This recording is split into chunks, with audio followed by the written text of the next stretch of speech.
Hey, I'm Dr. Dino Pappas with the Center for Integrated Medicine located in Tinley Park. We provide comprehensive conservative care to the south and southwest suburbs of Chicago.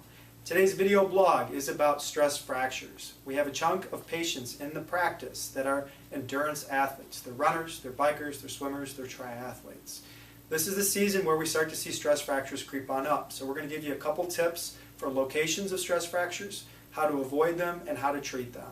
The most common location that we see in the office is right here. This is the middle third of the tibia. Again, this is the number one most common location. The number two most common location that we typically see in the office is right here. This is the calcaneus or the heel bone.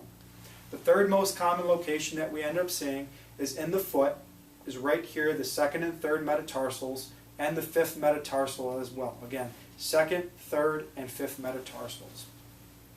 What does a stress fracture feel like? The more you load it, the more force that you put through it, typically the worse it gets. Sometimes it's during the actual activity like running, sometimes it's minutes to hours after the activity is concluded, and sometimes it can even represent with pain hours later when you are dormant. That's hopefully the time that the bone is trying to remodel and can't do it successfully. So, what can you do if you have a stress fracture? Number one, you need a period of off weight bearing, limited load through that area. That means getting off your feet. It can either be a walking boot, crutches, you can switch to other activities like going to the pool and swimming, or using an exercise bike. Again, limited weight bearing through that area. Second thing, we can add in calcium, magnesium, vitamin D. Those are components that can assist with bone and bone related healing.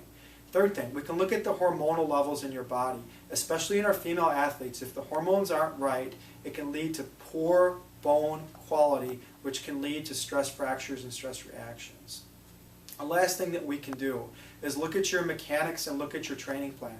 Maybe your mechanics aren't correct. You're loading the bone because you have a breakdown in your mechanics of running or some of the other things that you do. And last, look at your training plan. Is it too aggressive? Maybe if we ramp back the training, we can give the bone a chance to catch up.